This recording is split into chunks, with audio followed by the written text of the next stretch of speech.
Ladies and gentlemen, welcome to episode number 65 of the RDO podcast with the boys. And I'm trying to turn on I'm trying to perk myself up. So just so you guys are aware, things are going to be a little bit different today because I was at a wedding yesterday. I'm operating on about 3 hours sleep. I was at day 2 of the wedding today. So basically I'm going to sit here and Alex is going to take care of the whole podcast. I've just noticed, you've got raccoon eyes. Oh, dude, I'm in trouble. I'm sure I'll perk up as we go, but... If it makes you feel any better, I did have a quick power nap before this. I did get a solid 10 hours sleep last night. Mm-hmm. And I'm feeling great. Yeah, man. So this week we're going to be talking about... We'll do some updates on the politics situation, ICAC stuff with Gladys. She's in trouble. We'll touch on the... laws passing the lower house in Victoria. Yep. And so we'll get to that stuff, but you had something that you want to start off with today. First of all, thank you for everyone that's watched the service video. Oh, yeah. Just a bit of backstory. We filmed that in December last year. Mm-hmm. I have had some feedback already. Some good, sometimes maybe good, sometimes maybe shit. Okay. And a good friend of mine who I would consider my mentor in the car game, mm-hmm. He rang me and he said the one thing I was missing was a clown suit. Right. But in fairness, there was only 2 things that he critiqued. So the 2 things are... Now, if you haven't watched it, go and watch it. Yeah, especially for audio listeners, we dropped something on Thursday on YouTube only, which was, as Alex is saying, we filmed him doing his first ever vehicle service, but we did it last December. Full disclosure from me, I'm the reason why it's taken so long for this thing to get up because, as you might remember, it was just after we filmed it, I started getting sick every month, and then it took a lot of editing and stuff because we had heaps of raw footage, so I just shelved it for months and finally got around to it. But thanks everyone for watching it so far, and I hope you enjoyed it. Let us know if you want more content like that's a little bit different to just the regular podcast. I'm not servicing any more cars, I'll sweat my freaking ass off. Yeah, save those for winter. So my friend Rodney was like, laughing at my dad bod, mm-hmm. for a start, because I've known him for many, many years. I started mm-hmm. my career with him. Mm-hmm. And he critiqued only 2 things. So he is a mechanic by trade, mm-hmm. very knowledgeable. But the only 2 things I did wrong was I never needed to disconnect the battery, mm-hmm. which I even said in that I don't know if you need to. Mm. It's electrical, so I don't need to.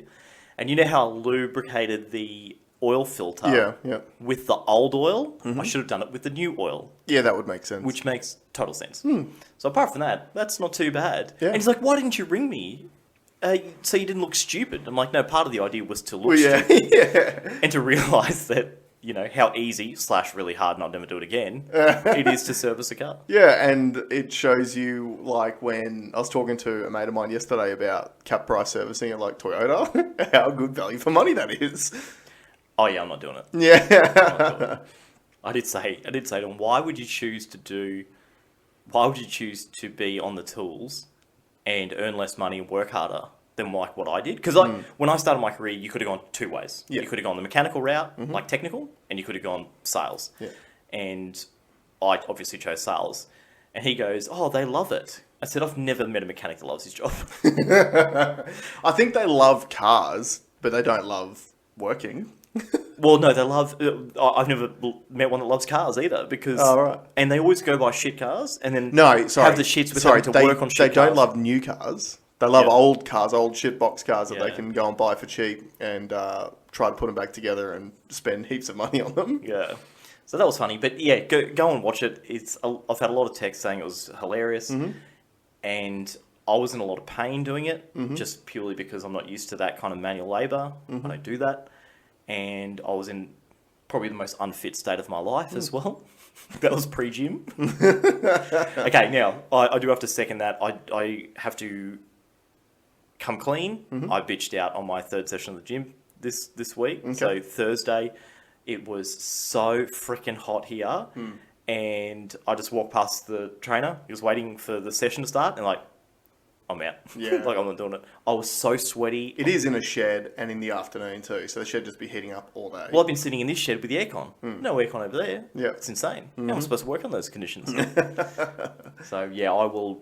but I did go to the beach yesterday, mm-hmm. and I had a bit of a swim around, and Then I got a sore back. I got a sore back because it's like, I feel like the human body's not supposed to be in that sort of zero gravity environment. What were you doing? Just like swimming. A bit like jumping and diving in and things like that. Right. And I wasn't in for that long. I had two dips in the ocean. Yeah. And maybe just battling up against the waves because it's a bit choppy, but it was sore in not in like I'm an old man sore, but a sore like in, oh, you haven't worked that part for a while. Yeah. It's just movements that you haven't done for a long time. Yeah, I want to do more of it. Dolphin-like movements, I would say. Dolphin-like movements. So I want to start with this. I went and saw the Van Gogh exhibition last night, an interactive exhibition. It was pretty cool. They had all these like projectors and they were projecting all the stuff out and they're projecting quotes. Now, I had no idea about anything about Vincent Van Gogh. And I had no idea that he had some really, really profound quotes. Right. And I kind of want to start on one of them. And if you're into this kind of stuff, just search his quotes. Because I actually missed this quote that I'm going to start this session off with. This Therapy session off with. I tried to pull my phone out and I missed it. Right. And then there's so many gold ones that I'd forgotten. So I had to search them here, but they're all listed there. And the quote is, "I'm always doing what I cannot do in order to learn how to do it." Okay? I'm always doing what I cannot do in order to learn how to do it. That's the quote. Now, we always, if you ask anyone on the street who Vincent Van Gogh is, they'll say he's a talented painter, right? It was made really aware to me that he wasn't born with that skill. Yeah. And nor was he gifted in any way. He may have been gifted in the way that he saw things, but he had to work at it. A lot of the quotes actually like talked about how he was like, I know I'm not good at this. That's why I'm going to get good at it. Yeah.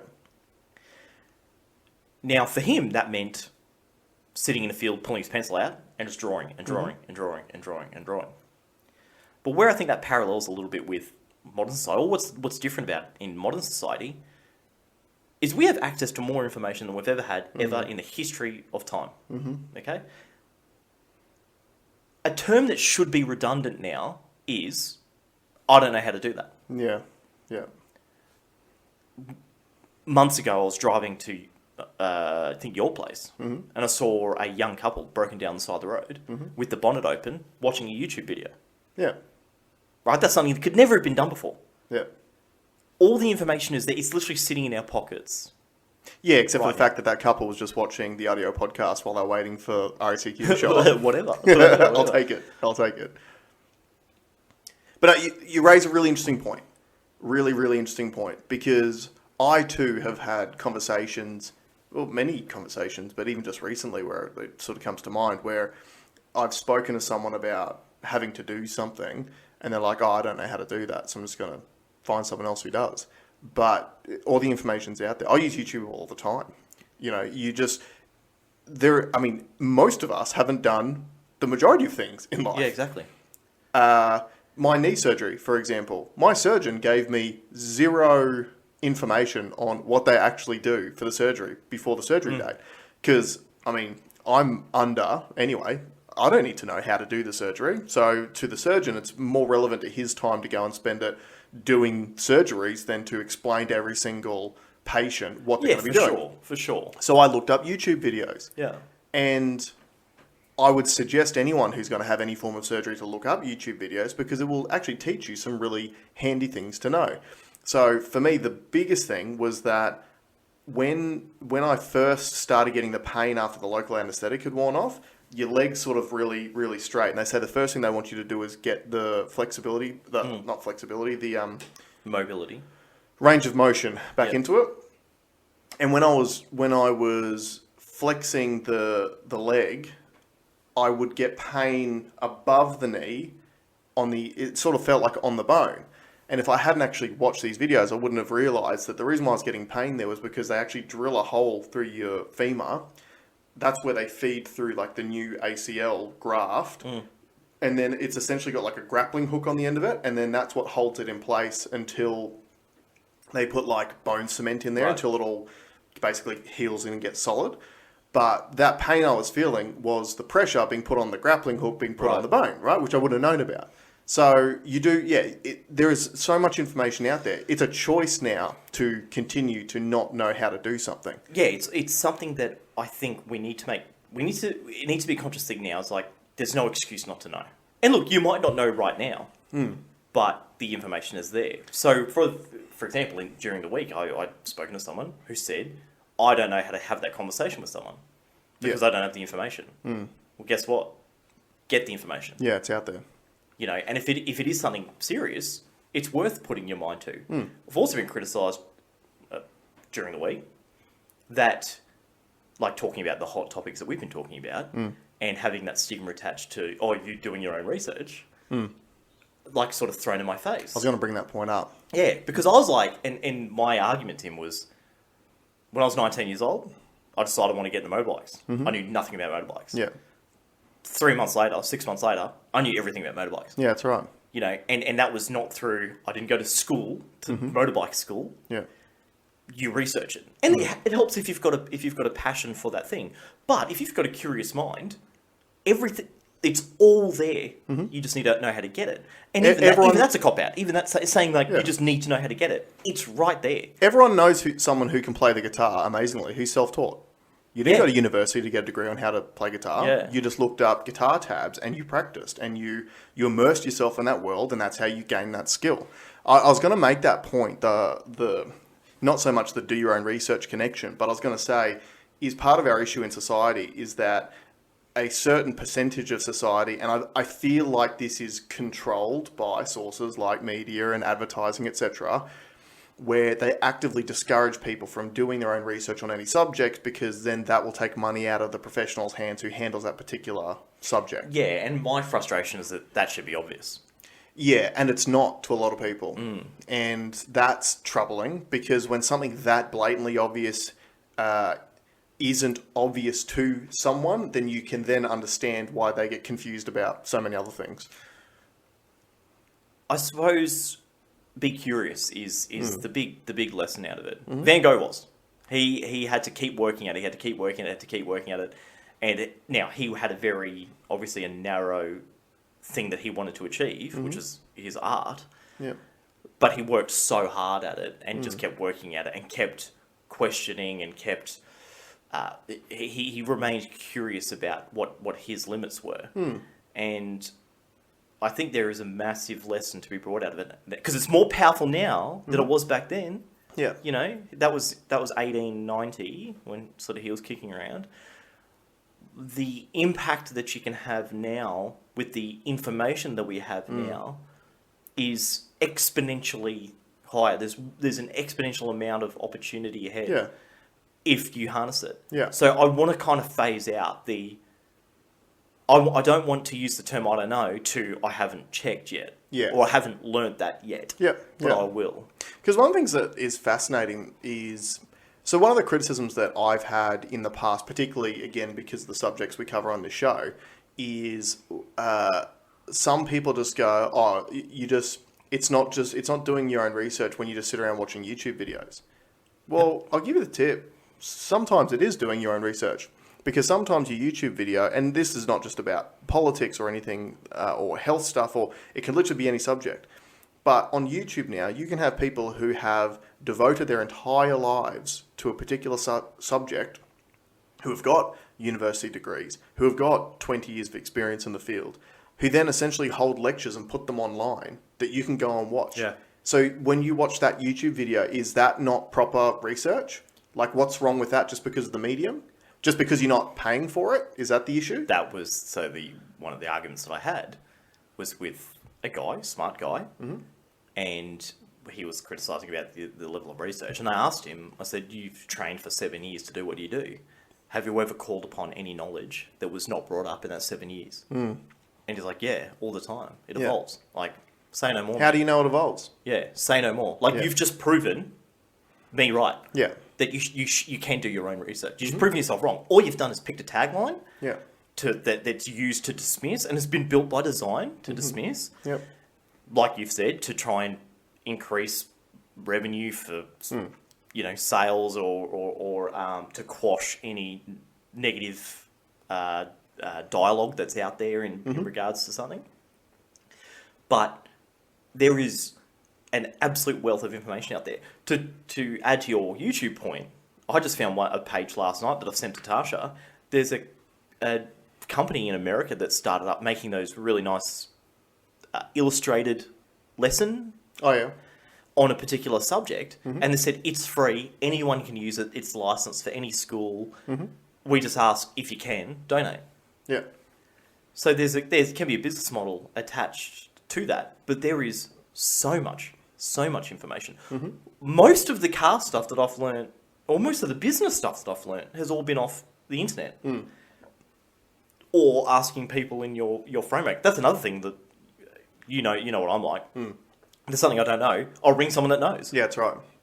But I would never ring that person to say, or did you learn this at a particular location? Yeah, that's right. Like, which university did you learn about cars at? yeah. But you know someone in your network that knows something that you don't. Right. Yeah. Well, ask them. Yeah. And then open up the channel for them to ask you when they need something from you. Yeah. But that was it's pretty telling. So there is no excuse now. You can't say I don't know. It's I haven't learned that yet. Yeah. Go find out. Go find out. And this is about everything. The one that gets me the most is the finance side. A lot of people who are super reluctant to do anything finance related.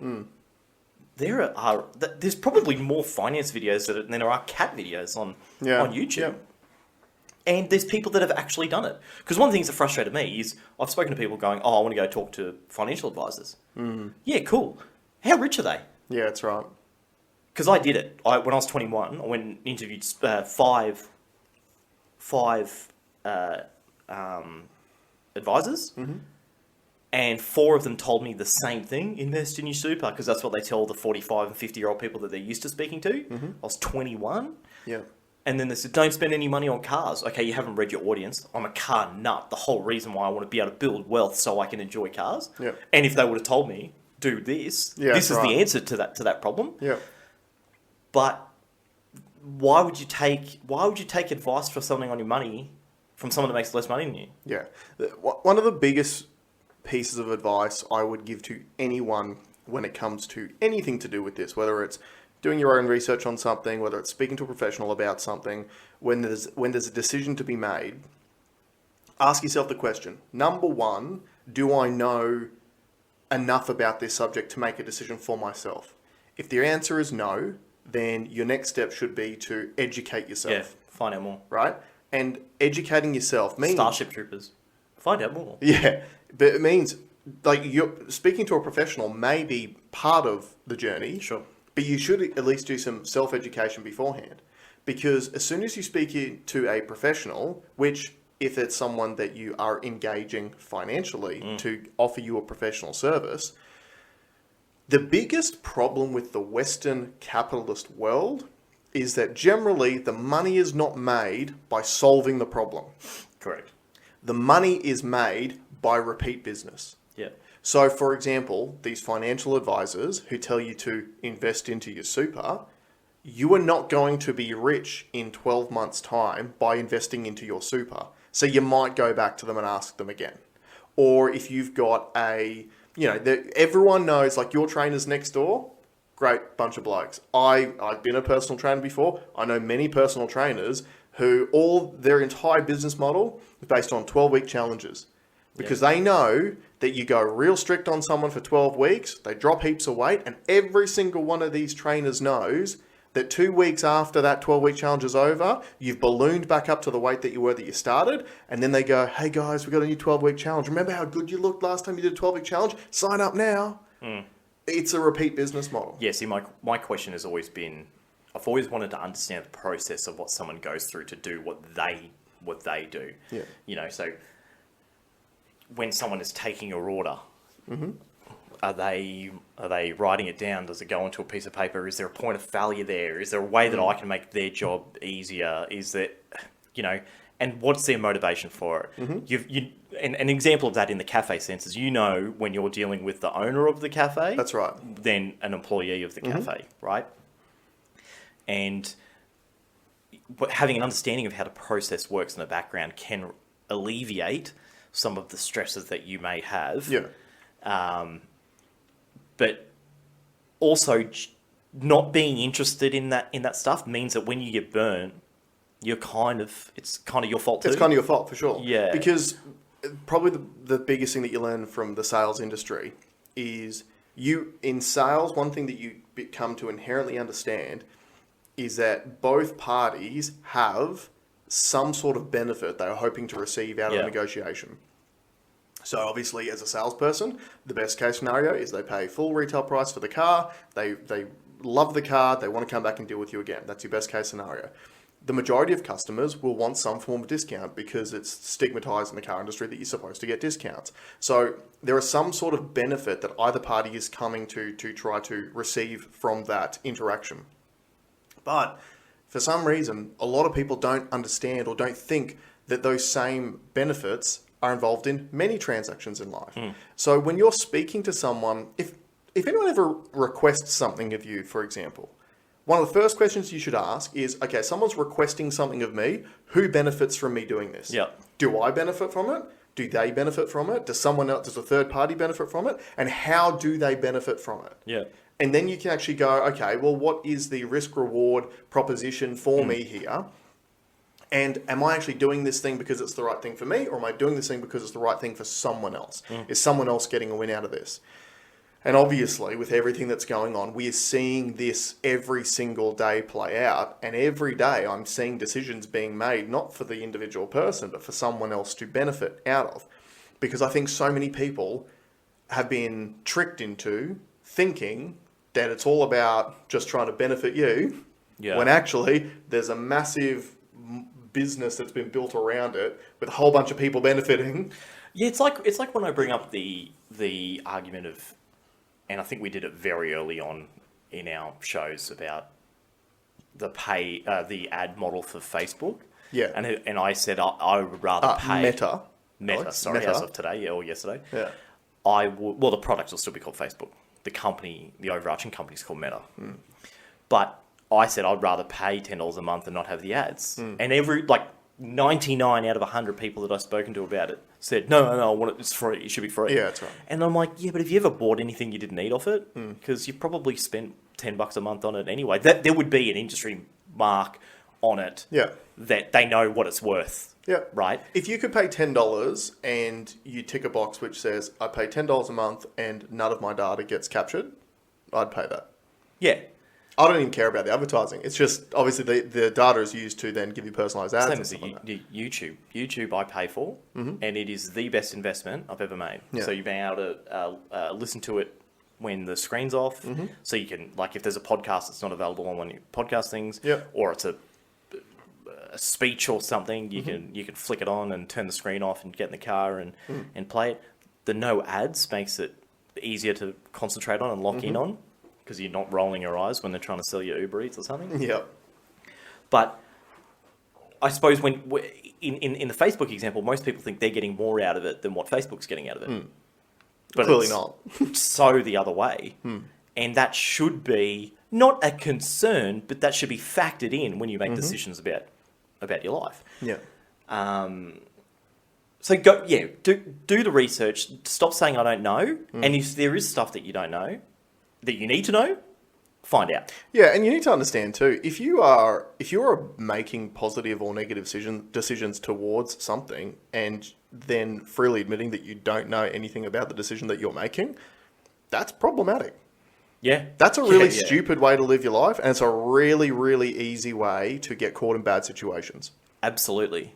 I'm saying yes or no to situations or circumstances that I freely admit I know nothing about. Yeah. Sounds really dumb when you put it that way, doesn't it? It's shocking. Yeah.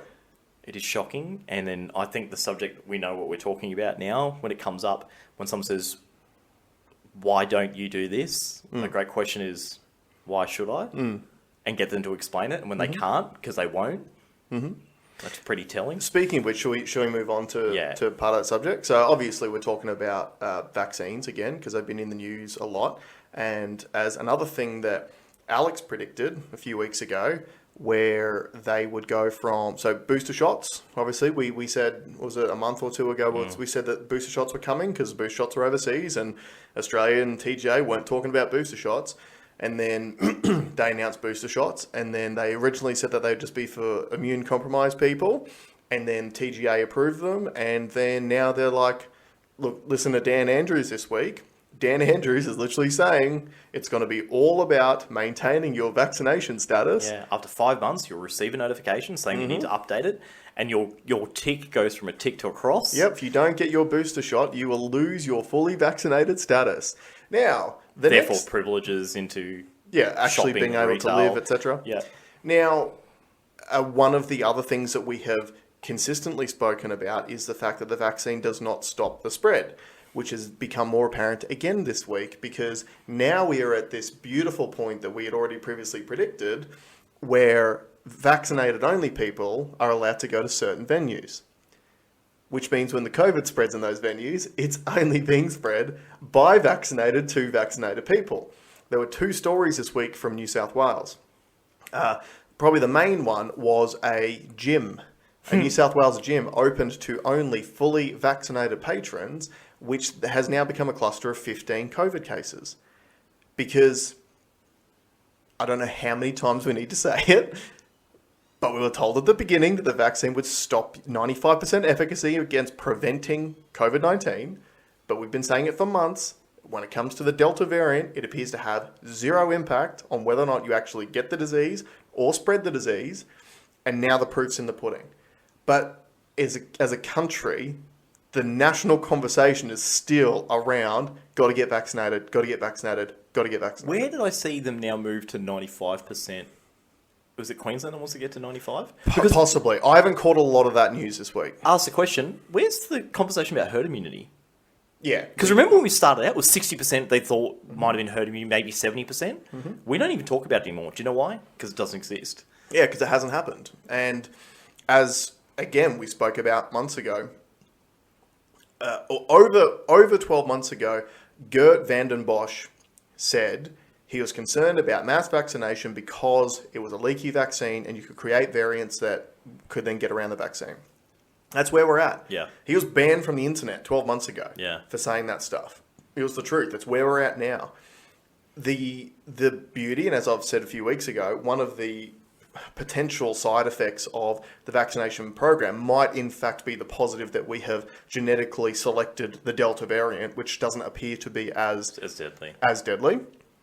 But the reality remains that it's continuing to spread around the community. Yeah, therefore cases should be the metric. Yeah. It was funny though, because the sentiment around the comments on that gym story was like, I'm calling bullshit. I think that there was people that weren't that got in there. What about the news? Because that's what happened. Like, how many times we said it? This is another good phrase.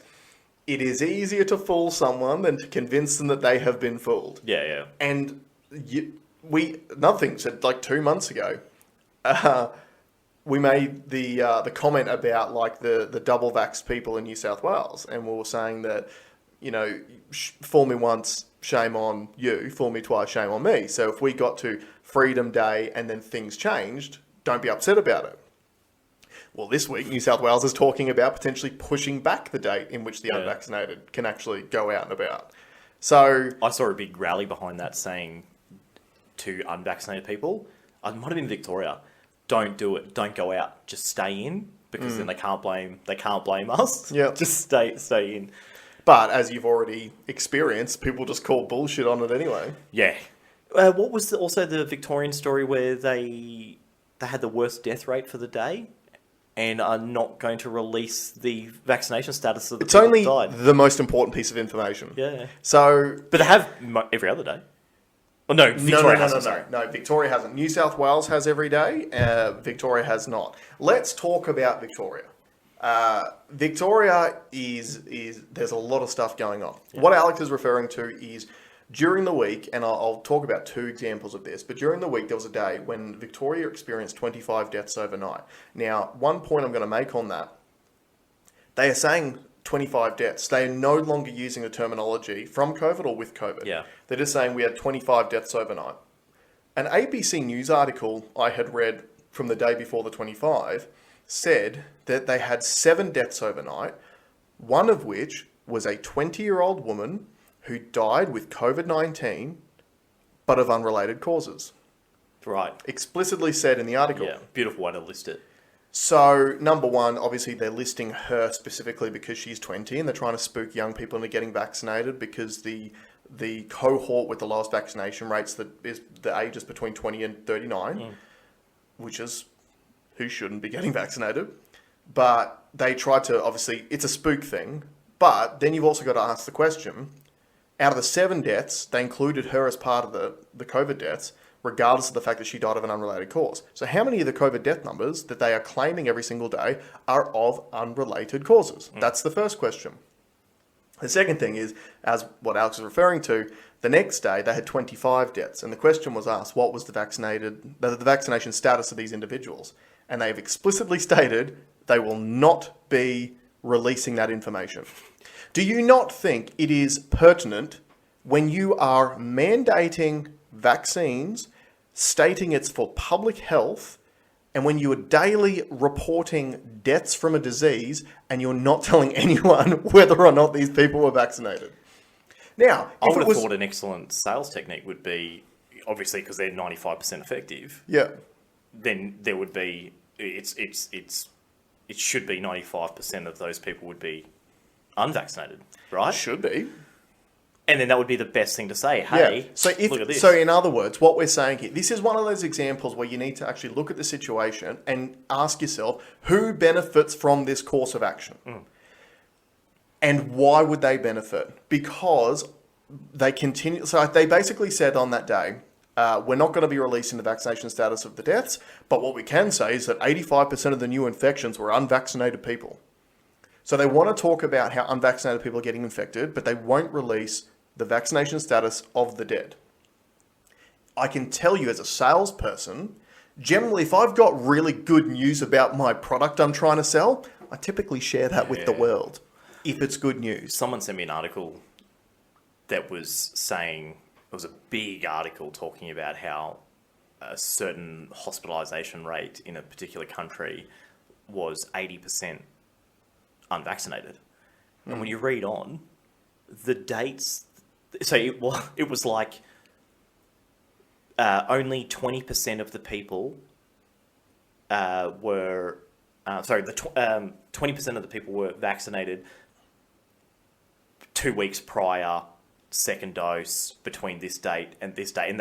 And it was like an odd day. It was like 36 days worth of data that they put together. Right. Like the ultimate sweet spot. Yeah, I've also not heard, a holistic. I've heard similar, and there's a book which was on Bill Gates's desk in one of his interviews called How to Lie with Statistics. I encourage you to purchase it and read it. But I saw something very similar in regards to this a few months ago, which was they were talking about hospitalizations from COVID. And they were saying between the 1st of January 2021 and I think it was about July 2021, they were saying, I can't remember the exact statistics, but the overwhelming majority of people in that that were hospitalized from COVID during that period of time were not fully vaccinated. So that was the headline, and that was what they were going with. Now, the issue is when you, as we always say, the devil's in the detail. Well, you go, okay, 1st of January, that's when the vaccine rollout started. The article then used the terminology fully vaccinated. So to be fully vaccinated, you need to have one shot. And at the time, I believe they were talking about, obviously, Pfizer, because this is an American study. So with Pfizer, the gap between your first shot and your second shot was about 6 weeks at the beginning of the rollout. And then they say that you're technically not fully immune, fully vaccinated until 2 weeks after your second. You're not immune at all, let's be clear. No. But you are protected. But they call it immunity. Yeah. But they say you're not actually classed as fully vaccinated until 2 weeks after your second dose. Yeah. Just on that, I've never heard the term immunity ever. I've heard it. I've heard it constantly. All I've heard is protected. No, I've heard immunity constantly, and it triggers me every single time because I'm like, you guys don't know what immune means. Yeah. but they use it all the time. And I guarantee now that I've mentioned it, you'll see it. I'll listen out. But so consider this. They were talking about hospitalizations within a period of 6 months. And they were saying that during that time, the majority of people who were hospitalized were unvaccinated. So during that period of time, for the first 2 months, not one person in that cohort that would have been tested had the ability to be fully vaccinated. So if you were trying to be legitimate about this, you would have gone from maybe the 1st of March. Yeah. Because a rollout... And like for like. So that's right. Yeah, so you just pick the date of the first fully vaxxed people and then run it from there onwards. That's right. So you've got 2 months of beautiful free data which supports your argument because it was actually an impossibility for anyone in that first 2 month period out of I think it was 5 months it must have been start of June they went to. So it's like 2/5 of your data it's impossible for those people to be fully vaccinated. So what's the point that we're making? When claims are made to get you to do something, ask the question, who is benefiting from this? Is it me or is it someone else? Sorry, we're talking about Victoria. I'll get to this other thing. Can I just do a quick thing about The Economist I saw today? The Economist on Instagram just posted a pure propaganda thing saying, some new study shows that vaccinated people had a much less death rate of all-cause mortality. And it just had these big things, and everyone's questioning it like, what do these markers mean? Like, what does that mean? What does that look like? And there's just no explanation. Or it's just you don't die. You don't die. Propaganda. Yeah. One thing that I'll bring up, and it's not really relevant to Victoria, but I'm sure it happens down south, is a very troubling trend, which I've seen recently, and politicians using it as well, is when people who have been vaccinated, who have had a vaccine-related injury, have come out and said, hey, I've been injured by the vaccine, they've been referred to as anti-vaxxers. Yeah. Like these are people, is crazy. These are people that you pressured into going and taking this vaccine who have gotten an injury. It may not be to do with the vaccine, but it might be. But the utter contempt that people are being treated with for doing the right thing, for doing what they were told for the last 18 months or last 12 months of the vaccine rollout, doing the right thing, following the rules. They've done what you asked, they've gotten injured, and now you have the fucking nerve to call them an anti-vaxxer? It's disgusting. And I even don't like the people that are in government that are trying to do the right thing by these people are just trying to throw money at it. Yeah. I'm like, well, no. Can we actually do something? Like, can we maybe pause it to actually see if there's... Can we do an investigation? No talks about investigations. Just can we set up a thing so they get money? I don't care. I don't want money if I have a heart attack. Yeah. I just don't want to get a heart attack. That's right. And they were... They taught Senator Rennick, there was that video of him on Sky News, and he was referring to a vaccine-related injury that he had spoken to the person personally, and was saying that the TGA had classified them as a B case, which means they cannot confirm or deny whether or not it was caused by the vaccine because she got blood clots within 15 minutes of getting it. And as far as the TGA is concerned, they're like, nah, blood clots don't happen that quickly, therefore it can't be to do with the vaccine. So it's just coincidental. So how many vaccine-related injuries are we just ruling out because it doesn't fit into the normal box of the definition? And this is we don't know what the definition is. How can we know what the definition is? And this is what I mentioned last week. What will happen, mark my words, timestamp this if you want to so you can refer back to it in a few years' time. What will happen down the line is there will be a point in time when we realise what other side effects are completely attributable to the vaccine, and therefore we'll have to go back through the deaths that we've had from people who have been fully vaccinated or even partially, because a lot of people who've had one shot have had reactions from having one shot, and their deaths or their injuries might be completely reclassified as vaccine-related injuries. And the problem is, by that stage, as what happens all the time, it'll be way too late because everyone who was going to get jabbed has already been jabbed. Yeah. Now, getting back to Victoria... Keep it out of the kids.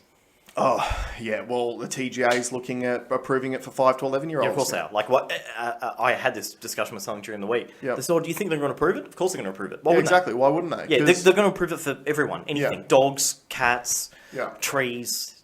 They're going to approve it. Yeah. And same as the... what is it? They're trying to get it 5 to 12. It'll be embryo to...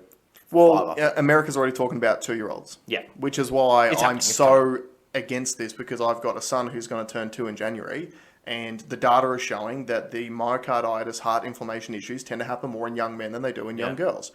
I saw this meme the other day. Pfizer claims vaccine will reduce average daily child COVID deaths from almost 0 to almost 0. Yeah. Jason and I've had this conversation off air, but I thought I'd bring it up now.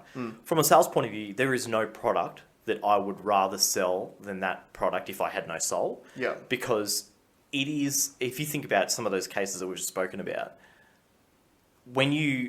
if you get really sick from it, from the vaccine, that shows that it's working. Okay, that's an immune response. That's really good.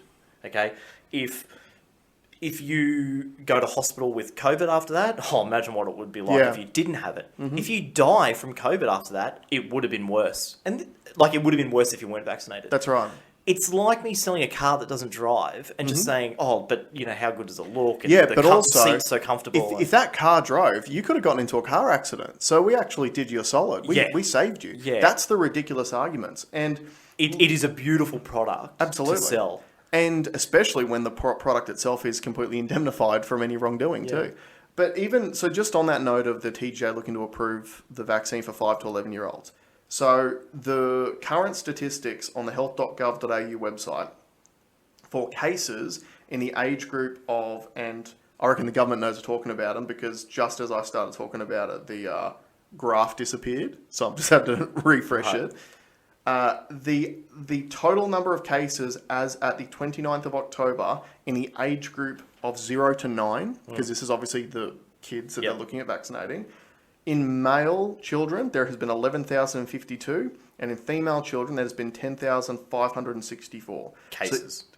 So you're looking at 21,500 cases. This is Australian data. Yeah. Okay. 21,500 cases between 0 and 9. There has been 0 deaths in that age group. So from 21,500 cases, there has been 0 deaths. Why would you approve a vaccine for that cohort that doesn't die? That has had 0 deaths, which has had... I've not seen any news reports of long COVID in kids. Like, I haven't seen them. I'm sure they're out there. And if you drill down into the detail, they're probably obese kids who've got a whole bunch of health issues already. But also, we keep getting away from two main things. Number one, the vaccine is still part of a trial. The TGA is still accepting rolling data. No, they're not. They're saying that's what it says in the terminology, but they're not accepting any rolling data. Well, because nothing's changed. No, well, this is... I believe that the only reason why this vaccine is still available is because it's part of a trial. Because if this vaccine was fully approved with the amount of signals they're getting out of this vaccine, it'll be taken off the shelves. Like AstraZeneca is as of December 1st? Well, we're not producing it. I believe you can still produce it overseas. Yeah, but we were making it. Yeah. Will we be prescribing AZ from the 1st of December? Well, probably not. I'd be interested to I would say see. probably... I mean, they'll probably try to get rid of their stocks that they've got left. Yeah. But also, can we please get back to the fact that we keep moving the conversation away from early treatment? Yeah. There is still no early treatment. Yeah. And I saw a YouTube video this week of a guy who called they give you like a hotline going, if you've got COVID, you can call this hotline, and they hook you up with a doctor.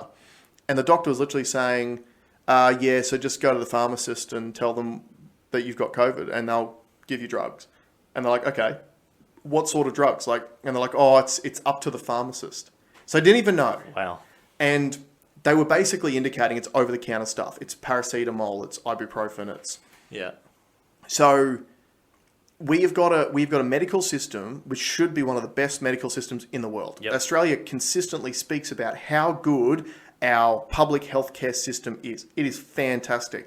From someone who's been through it with the knee surgery, I didn't pay a cent the entire way through, and the service I received was exemplary. Yep. I could not Same with Nate's birth. Yep, I could not give more props to our public healthcare system.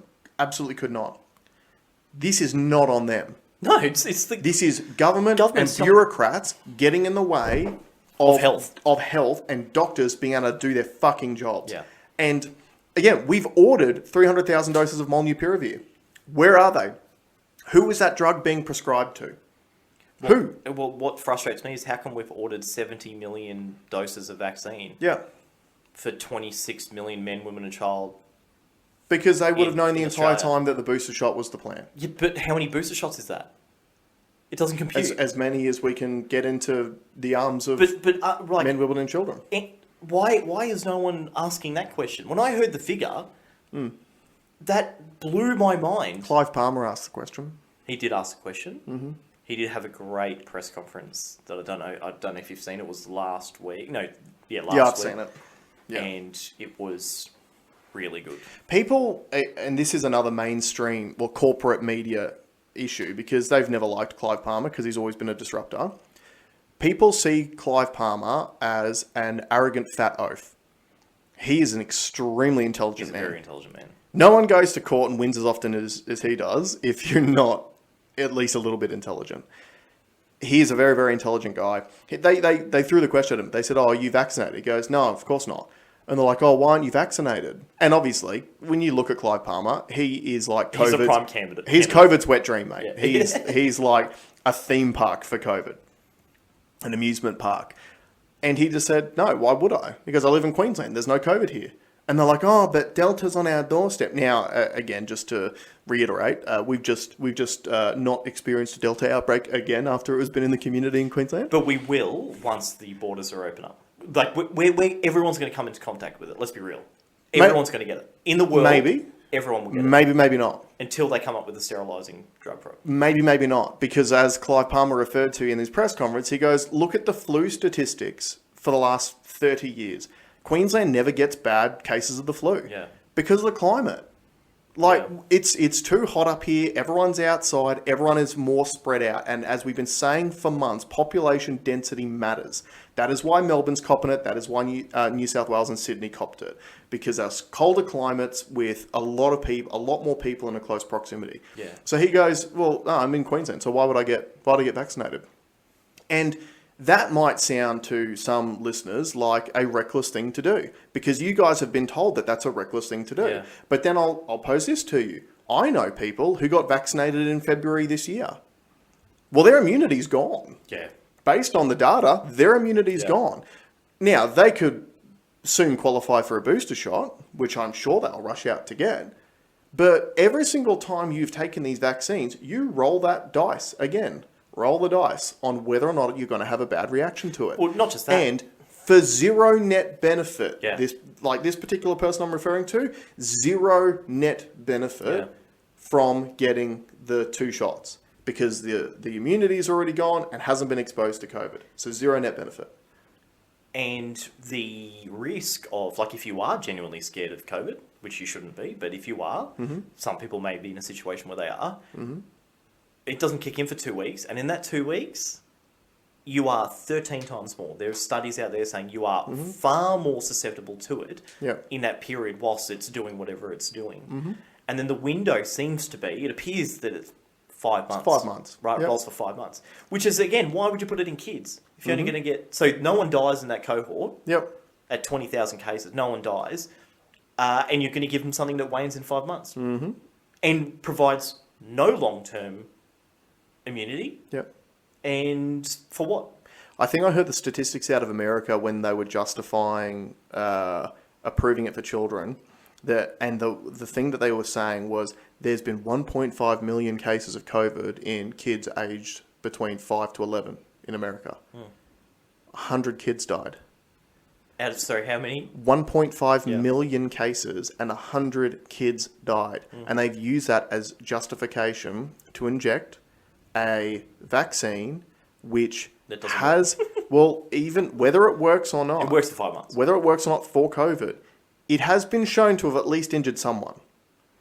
It is without doubt that it has injured at least someone. Yeah. So when you look at data and you go, okay, this thing has injured at least one person, and 1.5 million kids have had COVID, and 100 of them died, and I guarantee you all 100 of the kids who died would have probably been obese and had some other factor, or some other risk factor that contributed to their death. When you look at that data, there's absolutely no way a scientific person could say... Or an economist.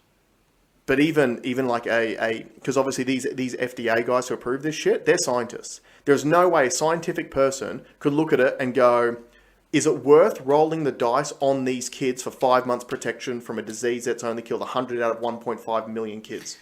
And no. And I think the proof is my doctor hasn't asked me. Yep. And no one that I've spoken to's doctors brought it up with them. Mm-hmm. Here's a fun thing that I heard on Joe Rogan's podcast recently, but also I get a lot of Senate videos sent to me on YouTube, and I like watching them. It's nice watching high-ranking people grill other high-ranking people sometimes, just good for entertainment. Especially intelligent ones are good. Yeah, you learn a lot. You learn how there's a good way and a bad way to actually grill someone, and when you do it really intelligently, it just hurts so much more. So one of the things that came up was about the blocking of ivermectin and ivermectin prescription by doctors. And the point was made that 200 US congressmen have been treated with ivermectin. Oh, wow. Yeah. So you're blocking a drug from the people that you're using to treat the same government officials who are blocking that treatment for the people. I was trying to find a horse joke. Like, there must be unstable. Some horse pace joke. Yeah. There was a beautiful one. Friendly Geordies posted up talking about smack talkers. Mm-hmm. And I can't remember the guy's name. And if you could look up the last Friendly Geordies video, that would be really helpful. Mm-hmm. And there's a guy there, and he's talking about the ongoing investigation onto Friendly Geordies, Jordan Shanks, and his producer, basically ripping the police apart.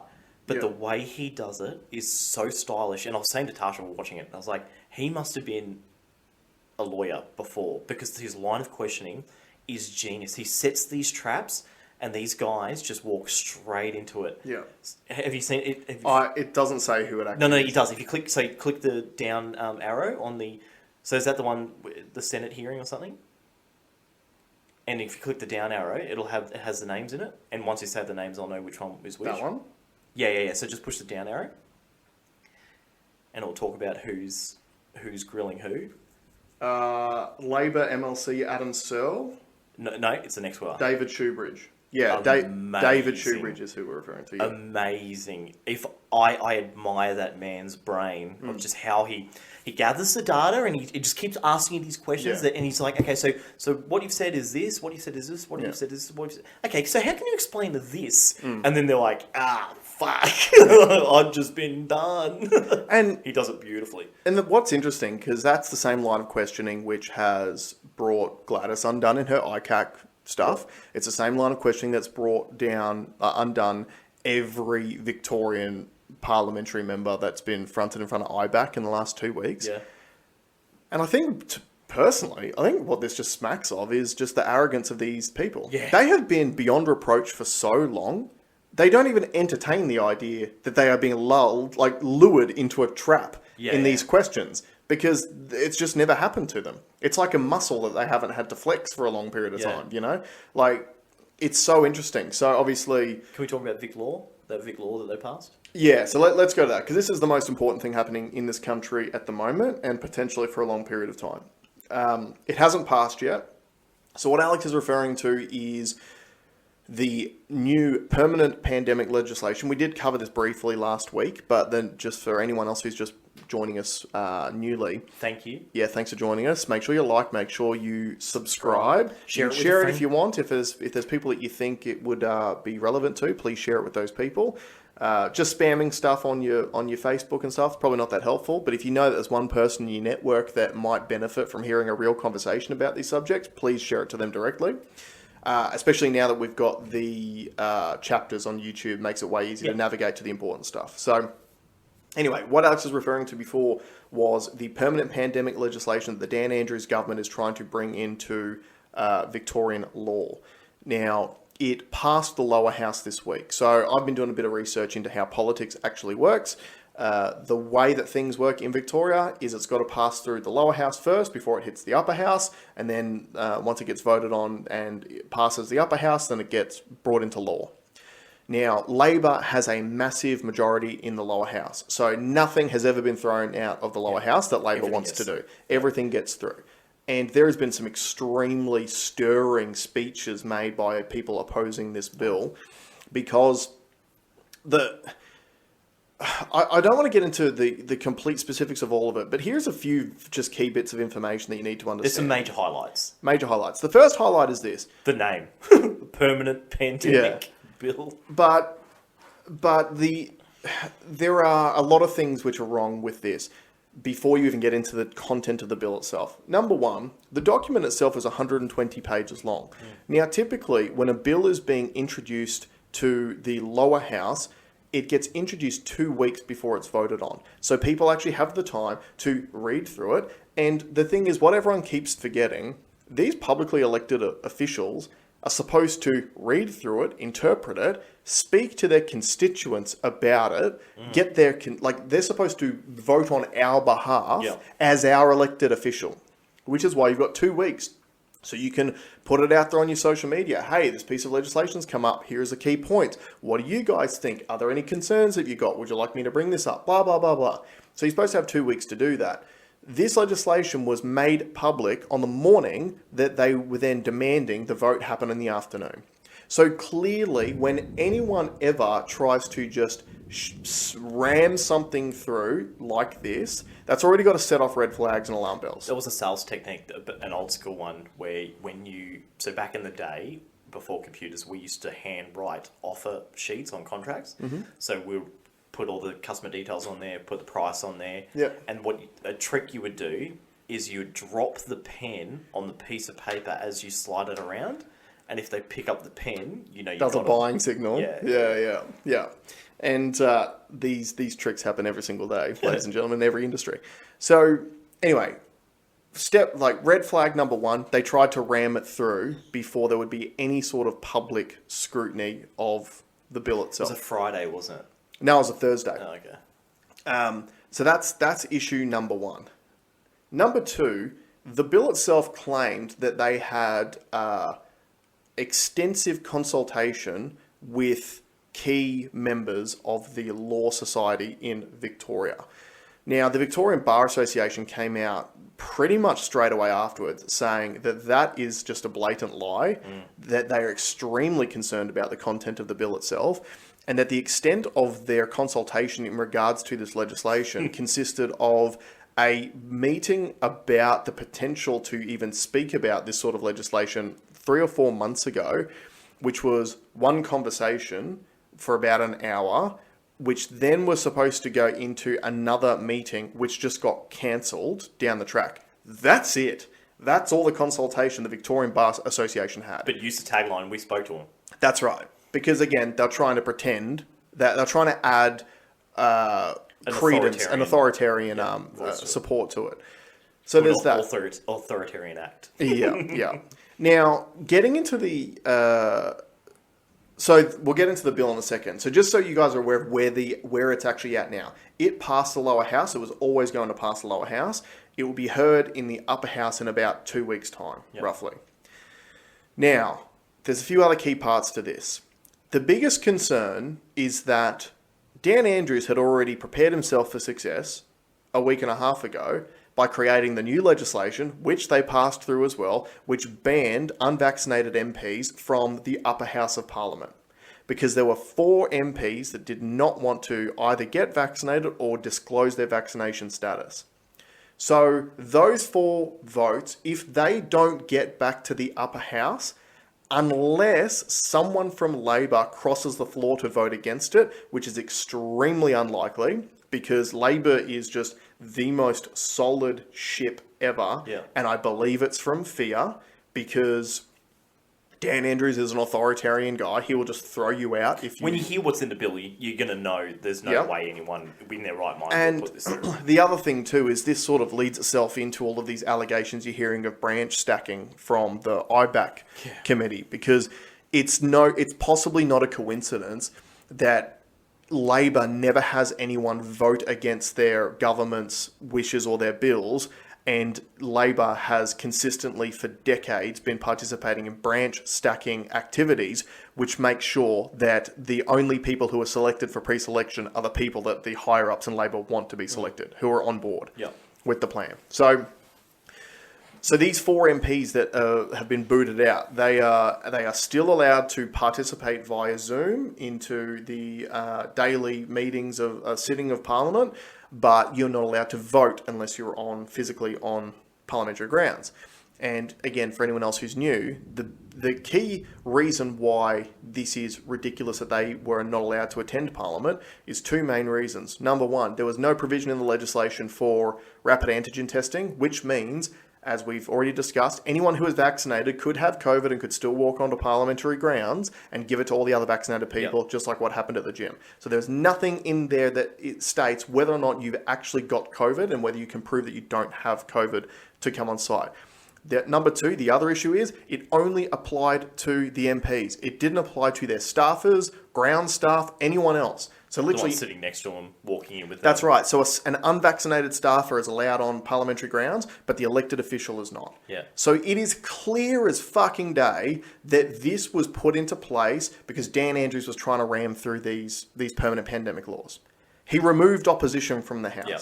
Now, one thing that is a little bit heartening is I heard a story briefly last night because I was at a wedding that 3 of the MPs have actually put their papers in so they can come back to the House. So I really appreciate what they're doing because they've been forced to do something that is against their morals for the greater good for all of us.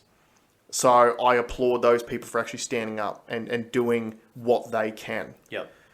Get on the real Rukshan if you want to see what their side of it. Now, why is the legislation itself so concerning? So this is the fucking wildest thing I've ever heard in a democratic country. The state of emergency in Victoria is due to expire on the 15th of December. Now, the last time it was extended for 9 months. And the reason why it was supported on both sides of government to extend it was because there was still an emergency, and the justification was to extend it for 9 months to September, because it had been 2 6-month blocks prior to that, was that by December, the vaccination rate would have been at 80% double dosed, and therefore you don't need the pandemic laws anymore. And I know one of the MPs explicitly stated at the time she would not be voting for any more extensions to the state of emergency. That might be half the issue that we're having now. Because what these laws that Dan Andrews is trying to ram through is permanent pandemic laws. Now, let's get into some of the detail because it is truly terrifying the level of power this gives to one person, regardless of whether that's Dan Andrews or the next person who takes over. It is the whole and sole ability for the Premier of the day to declare a pandemic whenever they choose to, regardless of the presence of a disease or not.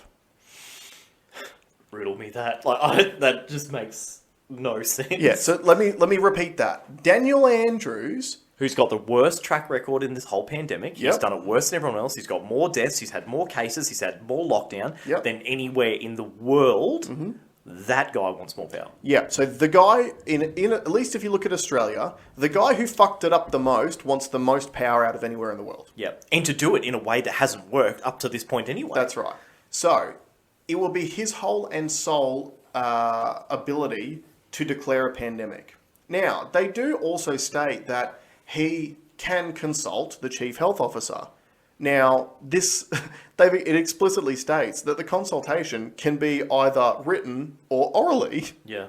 And also that he doesn't need to even take it into consideration if he doesn't want to. So that's step 1. He can declare a pandemic whenever he wants. What that then means is that he'll be able to, once the pandemic is declared, we go into the state of emergency like restrictions that we have now for 3 months. what has been happening up until now is every single time the state of emergency needs to be extended, you need to have a majority vote in Parliament to extend it. From there on in with these new laws, it will just be Dan Andrews. He can extend it if he wants to. And let me reiterate, this is pandemic. This is not COVID pandemic. This is pandemic. And he can declare a pandemic at any time, regardless of the presence of a disease or not. It is written in the legislation. Yeah. Secondly, so not only can he declare a pandemic, and he can extend it literally indefinitely, and as the Bar Association put it, rule by decree indefinitely. Yeah. They're bringing in new penalties for disobeying the laws. If you disobey a pandemic law, you are liable for a $95,000 fine and 2 years imprisonment. And that can be just for not wearing a mask. And they're all saying, they won't do it just for not wearing a mask. The law states that it can be for that. Yeah. If the directive is that you need to wear a mask outside, if you don't, you have broken a directive, you could be fined $95,000 and given 2 years imprisonment. If you're a business, you could be fined $450,000 for not wearing a mask. Because that makes sense. Because it's for your Science. health. Science. Right? Trust the science. Right. It also specifically states that... Can you say specifically again?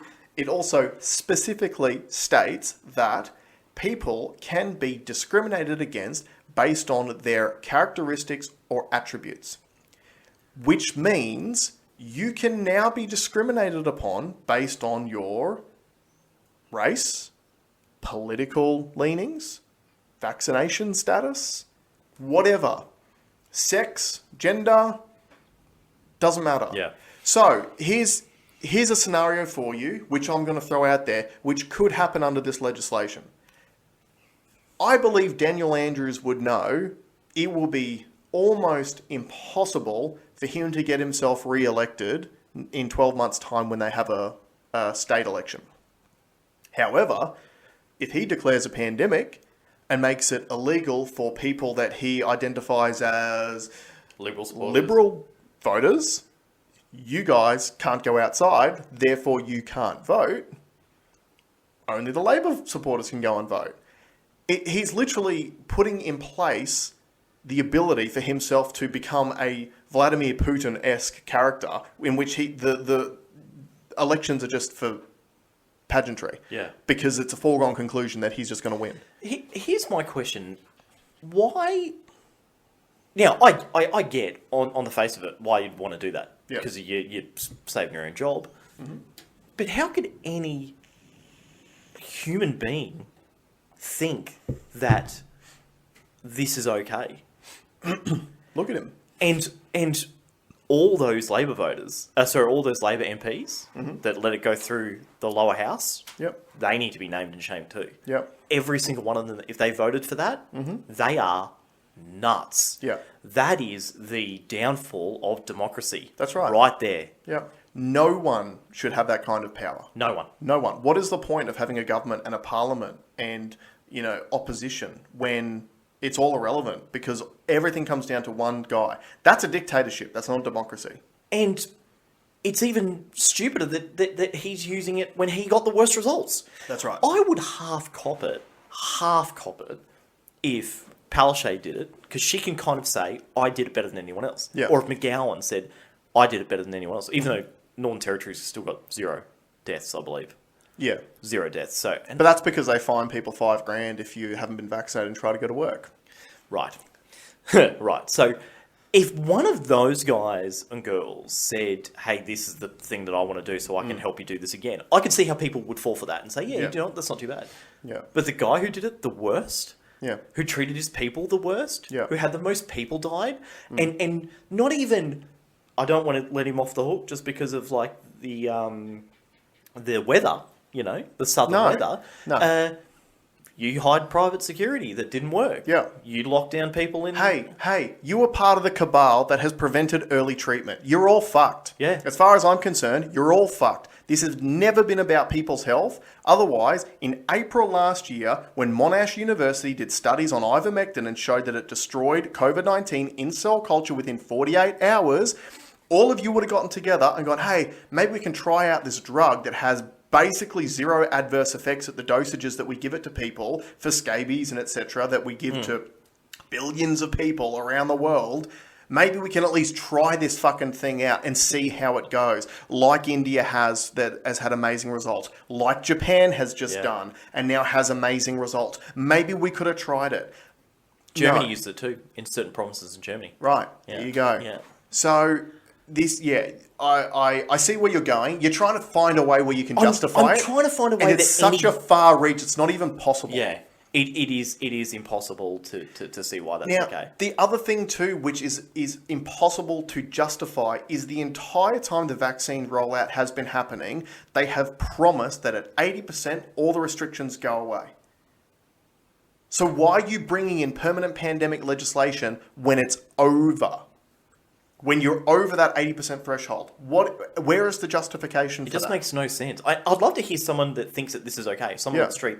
So put it in the comments if you think that this permanent pandemic law by the Daniel Andrews government, or it's Daniel Andrews himself, if you think that that's okay, put in the comments. I'd really like to hear a point in its favour, because I can't see it. I'm going to throw it out there as well, because I don't think that anyone's really going to out themselves in the comments with that sort of perspective, because it's kind of insane. No, but maybe we've got a blind spot. Maybe we've got a massive blind spot. Perhaps we do. But I'd be more than open to just receiving a direct message from you. Oh, yeah. And we can discuss it on the pod. We'll keep you completely anonymous. I want it to be completely... Because we had to have missed something. Did you hear... the Q Thunder. The thunder? Yeah. Bring the thunder. We want to have a dialogue with anyone. And someone else that I want to have a dialogue with too, anyone who is double vaxxed, how do you feel right now? So this is the landscape that we're in. You're double vaccinated whenever that happened. You've got very little freedoms compared to an unvaccinated person, depending on the state that you live in. Your vaccine efficacy has gone out the window after 5 months. How do you feel about the program now? Do you still support the vaccine program? Do you want to go and get a booster shot? Do you feel a bit of regret because you thought if you got vaccinated, you were going to be able to do everything just like you were before? Do you truly believe it was for health? Looking back on it now on aggregate, was it for the health of the nation, or was it something else? How do you feel? And I feel that a lot of these people, because again, I think a lot of them did it because they thought it was the right thing to do for everyone. Yeah. You should be applauded for doing so if that was why you were doing it. If you're honestly taking it because you thought this was going to speed up the roadmap so everyone could get back into normal life, I appreciate you for it. Or did you do it for international travel that you haven't been able to go on? Yeah, because I know a lot of people who've been vaccinated for that very reason and can't even do it. Yeah. And by the time international travel opens up, it won't be valid for you to. Yeah. It would have worn off. Yeah. So I want to hear from you guys as well, because I think it's a very relevant conversation to have. I would love to know even what the percentages are of people who got vaxxed because they really wanted it, people who got vaxxed because they were coerced into doing it via restrictions on movement and commerce. And I would love to know, out of the people who are vaccinated, who will be lining up for a booster shot and who won't be. Like, what is the world going to look like, in 3 months' time or in 6 months' time? I still believe that the majority of this stuff goes away in the first quarter of next year. So because obviously you've got the federal election coming. And that is the key point that I want to also make too. Because Dan Andrews is a Labor government. ScoMo's been sitting on the sidelines, literally sitting on his hands, when he has had the ability to veto all of this with the stroke of a pen for months. Yeah.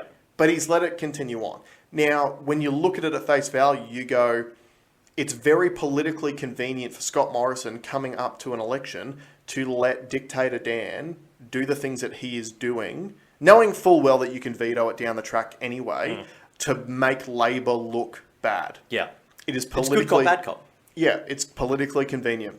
Because the entire time, ScoMo's been sitting on the sidelines going, we don't make vaccines mandatory in this country. It is completely your own choice. The first line of the document before you get your shot says, this is your choice. That's right. Because they want you to have the liability. Yeah. Like, anyone anyone who is, it's like that video that you shared the other day from the Neil Oliver, I think it is from Do you Britain. think we're stupid? Yeah, when he was saying, if you were in a relationship with someone who treated you the way that our government has treated us, that's an abusive relationship. Yeah. You would be able to press charges against that person for treating you in this way. I think that video got throttled too because I only had one like.